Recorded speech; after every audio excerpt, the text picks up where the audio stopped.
Do you own a HeadRush MX5 and wish that you had more foot switches? Well, you came to the right place, because in the next few minutes, I'm going to show you how to do it.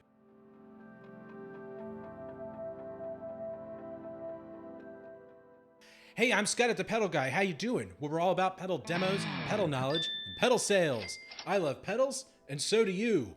In today's video, I'm going to show you how to add a MIDI foot switch to the HeadRush MX5.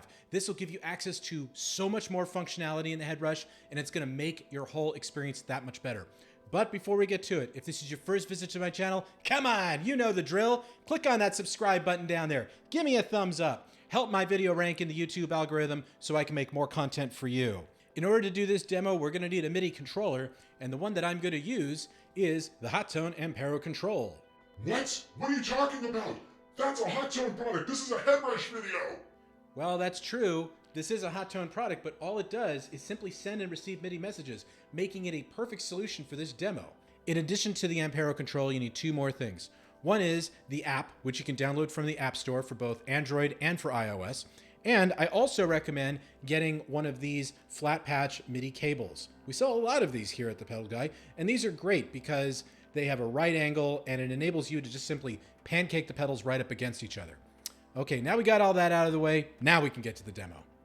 So our setup today is really basic and straightforward. I am going MIDI out of the Ampero Control to MIDI in on the HeadRush MX5.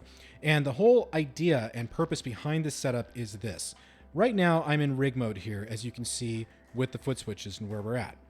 But what I've done is I've mapped these 4 foot switches to turn off and on the first 4 signal blocks within any selected HeadRush rig. So it doesn't matter which rig I go to, these 2 foot switches can handle those 2 signal blocks, and if there was anything loaded here, these 2 foot switches would turn those off and on.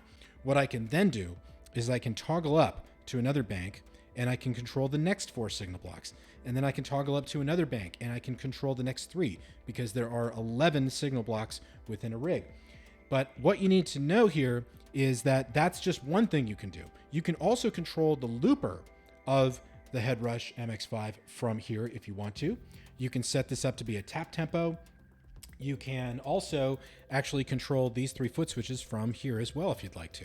You're definitely going to want to take a second and set up your MIDI. So the first thing you want to do is go to your global settings, and this is where you would select your MIDI channel, and you would also set up your MIDI preferences. So just map what I've done here on the screen, and you should be just fine. What you're seeing on the left-hand side is the Ampero Control app, and I've already done a video on how to use it. So I'll leave a link in the video description so you can check it out for yourself. But essentially what we're going to do is we're going to set up another bank, which I've already created over here. I'm using bank 1, and you can see that once I've selected it, it's reflected here on the screen. Now there's nothing in this yet. So what we want to do is set up foot switch 1, 2, 3, 4. We're not going to worry about control 1 or control 2 for right now. And essentially we're going to map out foot switch 1 to signal block 5, 2 to signal block 6, 3 to 7, and 4 to 8. Okay, and it's actually quite easy to do. The first thing we need to do is we need to change the mode. Currently the mode is set to single, but if we tap here, you will have a choice between single, toggle, momentary, and hold. Now this is a point that's a little confusing.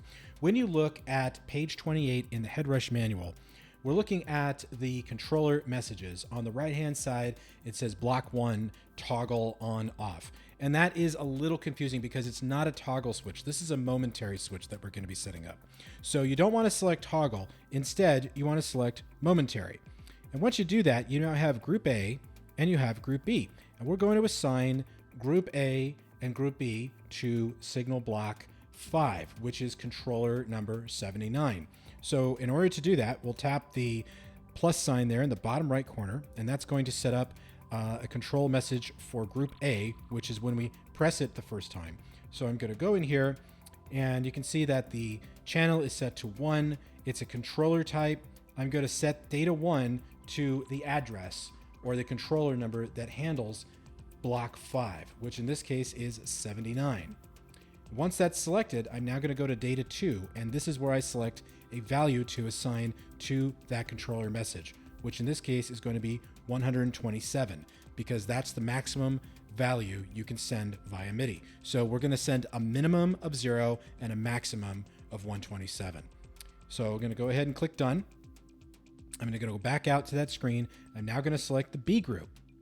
And I'm going to repeat that same procedure. I'm going to go to the data 1 and I'm going to set that to 79.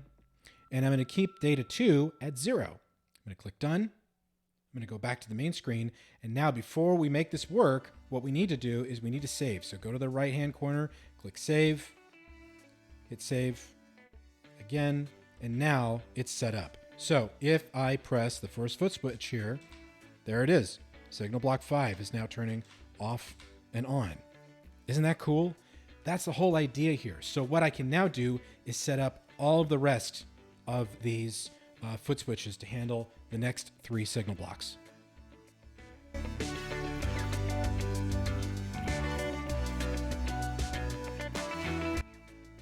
Okay, and there we have it. So now signal 5, 6, 7, 8.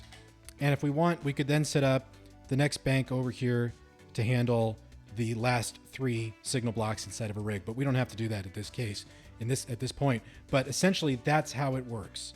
So other things you can do, as I mentioned before, is you can control the looper, you can control these 3 foot switches, you can set up a tap tempo. You just simply need the controller number, which you can find on page 28 of the HeadRush manual, and you can map out the Ampero Control to the HeadRush MX5. But here's how you would set this up in a live rig. So let's say you're playing and you want to bank up and bank down. Just use the 2 foot switches here to go to bank down, and now you have control over those 4 foot switches. Hit the second 2 foot switches over here, and now you have control over those foot switches and those blocks. That's how easy it is. So just imagine all the possibilities of what you can do here. Just with a little bit of programming, it'll only take you a couple of minutes. Well, that wraps up this video. I hope you found this helpful. Now, if you have any further questions, use the comment section below, and I'll get back to you when I can. Take care. Well, thanks for stopping by. I hope you enjoyed this video. If you have any further questions, be sure to visit us at thepedalguide.com. But in the meantime, follow us on Facebook, follow us on Instagram, and also be sure to subscribe to our YouTube channel for weekly videos and tutorials.